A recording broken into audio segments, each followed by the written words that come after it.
Mike Judge is a cartoonist, filmmaker, and actor. He has directed such cult films as Office Space and Idiocracy. He created the animated sitcom King of the Hill, too, and lent his voice to the lead character Hank Hill. In addition, he played Donegan in the Spy Kids films, and was the voice of Kenny's Goodbye in the South Park movie. Why have I brought him up? Well, Judge is actually the creator and star of the hit cartoon Beavis and Butthead, which in 1996 was given its own movie, Beavis and Butthead Do America. In this film, Judge's characters travel America in search of a television to watch or a chance to get laid. Unfortunately, a dangerous weapon has been planted in Beavis's pants, and this means that the FBI and a pair of criminals called Muddy and Dallas are after the idiots. What's funny about the film's story is that Beavis and Butthead themselves aren't motivated enough to be involved with the main plots or conflicts, unless they're dragged into them by the other characters. It's as if they have invaded a completely different movie, and that works. Why? Well, because Beavis and Butthead are known for invading other people's movies, TV shows, or events all the time. So yeah, it works. They are too stupid and unfocused to reach their own goal. In fact, their goal consistently changes. Now, usually this kind of character drive would bother me, but Beavis and Butthead are so entertaining and so funny as a screen presence that I'm actually happy watching them doing practically anything. What we're watching is Beavis and Butthead explore America as they provoke strangers, and I find that to be fun entertainment. Because to me, the thing that really appeals to me about the original cartoon series is not the music video riffing. I didn't find that to be very funny. I found it to be kind of contrived, because essentially it was just MTV going, put music videos in there, put music videos in there. Yeah, what I liked to see was Beavis and Butthead interacting with the world outside their comfort zone, or seeing them piss off other people. In addition, the story happening around our main characters in this movie is just as entertaining as the dim-witted teens' escapades. It's exciting, thrilling, and engaging. This is because it's given as much attention as the boneheaded lead's road trip adventures. This is also a film that appeals to a certain audience, young people aged 12 to 17, I think, maybe a bit older. Teenagers this age can connect to the lead characters, even though they're satirical caricatures of the audience themselves. It's a demographic that's rarely targeted in Hollywood animation. In fact, one time I was waiting at a cinema for my friends and there was a young couple sat next to me. The boyfriend suggested that they see a screening of Rio, but his girlfriend snapped, "I don't want to see Rio, that's animation, animation's for kids." Now, at first this annoyed me, but then I realised something. There really aren't that many animated cinema releases for the teenage demographic. People this age either feel too old to watch kids animation, or adult animation could be too mature or intellectual for their youthful interests. Sure, some of them may like those kinds of films, but think about the average Joe or Jill that goes to the cinema that's at this age range. Teenagers that are not interested in a more mature kind of animation will want something more accessible, something more light-hearted. Beavis and Butthead Do America reaches this demographic, and at the same time, it's a film that can appeal to adults too, because of its sense of humour and exciting story. I enjoyed this film as a teenager, and I still find it funny and enjoyable as an adult too. Now, let's talk about the famous hallucination scene in this movie. Yes, it's out of place in the film's story. Even Mike Judge himself admits this. But it was an alternative to showing a music video, which is what MTV demanded. I think it's a fantastic alternative. It's imaginative, creative, has the film's best use of animation, and is a visual treat, so I can't really complain personally. It's perhaps the most memorable aspect of the film. I also have to give a compliment on how this film is being an individual. Hollywood animation is known for ripping off popular formulas generated by big companies. But that's not what this film is trying to do. It's not trying to imitate a previous success. It's happy just being itself. It's not trying to overachieve, but it's also not trying to be lazy. It wants to be an entertaining and funny feature-length Beavis and Butthead episode, and it succeeds in doing so. The film's finale is bloody awesome! We see Beavis transform into his hyperactive alter ego Cornholio. Once in character, he causes trouble and nuisance at the White House, leading to some laugh-out-loud moments. What makes it so funny is that he's completely naive to the drama around him. He's just having fun being a character that he's created. That is so cool! What about the main characters themselves? Well, there is some contrast between these two characters. Beavis is the more agitated and fidgety one, while Butthead is the more reserved but just as numbskulled one. While I can understand how Beavis and Butthead may bother the hell out of some people due to their constant snickering, I personally love them. They have this charming oblivious ignorance to the people or places around them.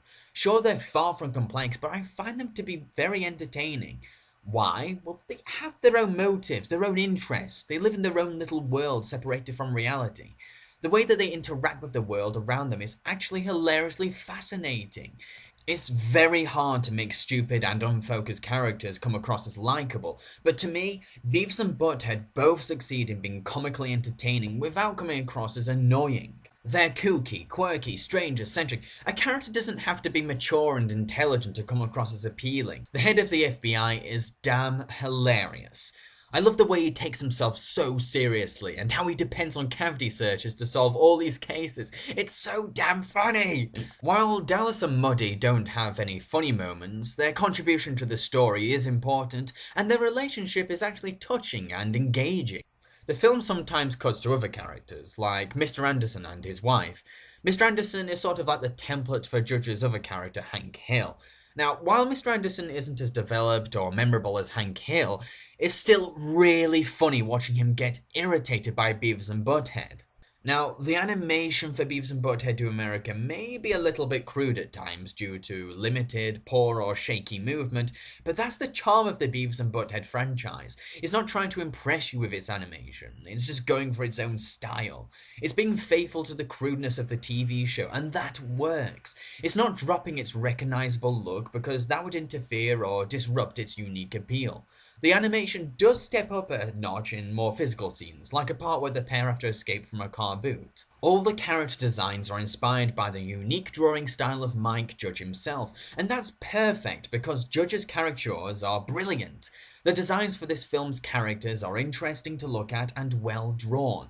They have strong visual personalities and don't look like your usual or typical character designs. The voice acting in this film is outstanding. Judge himself plays a majority of the characters, and I believe that he is one of the defining veterans of voice performing. He's versatile, emotive, and gives individual mannerisms to all his characters. He provides the voices for Beavis, Butthead, Tom Anderson, plus Beavis and Butthead's hippie teacher and their principal. That's pretty impressive considering how all these voices sound completely different when you think about it. Supporting voice actors include the always hilarious Robert Stack as the head of the FBI, who really sinks his teeth into the role. Then there's Bruce Willis and Demi Moore. They play the roles of Dallas and Muddy, without even coming across as recognizable. This is mainly because these roles are far from the usual parts that either of them had played before. I think, as far as I know. The soundtrack for this film is freaking amazing! Oh, so good! It features songs by Red Hot Chili Peppers, Isaac Hayes, LL Cool J, Ozzy Osbourne, Rancid, No Doubt, AC/DC, plus many, many more. There's even a wonderful cover of Engelbert Humperdinck's Lesbian Seagull. This film has one of the most eclectic and interesting jukebox soundtracks I've ever heard. It's varied in its genres, and each song fits the scene it's attached to. The original music score is pretty decent, it helps scenes develop dramatic tension, but it's overwhelmed by the impact of the jukebox soundtrack. To conclude, Beavis and Butthead Do America succeeds in what it's supposed to be, a very long and fun Beavis and Butthead episode. And it doesn't try to be anything more than that, it doesn't try to be complex or over-sentimental. It's funny, engaging, entertaining, plus packed with a talented voice cast and an outstanding soundtrack.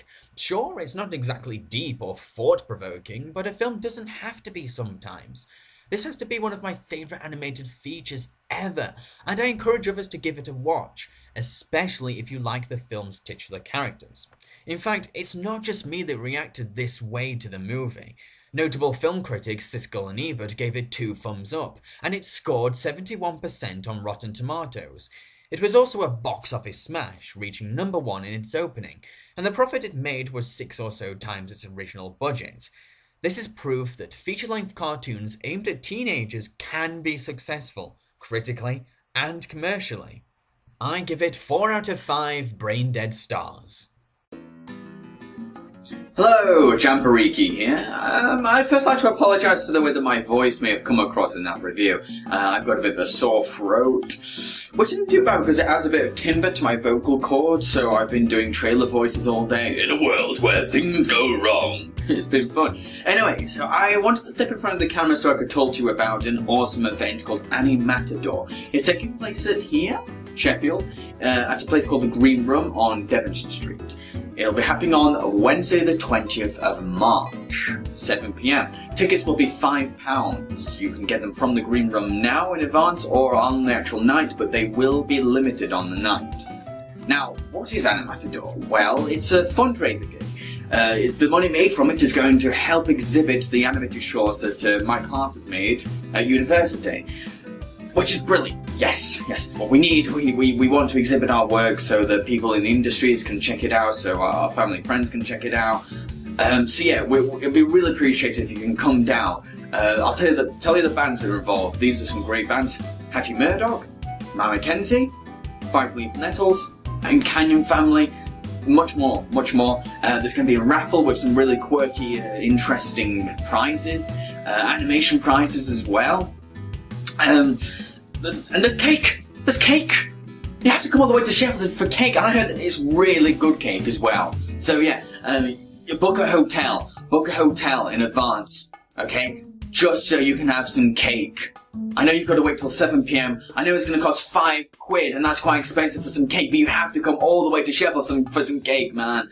Anyway, so it's called Animatador, and you can search for it on Facebook. There's an event page for it. So yeah, I hope you guys can come and check it out. I'll be there, obviously. I'll be a bit busy helping out and doing a few other things like documenting the event. But I'm happy to say hello. So yeah, come on guys, come to it. So yeah, see you guys.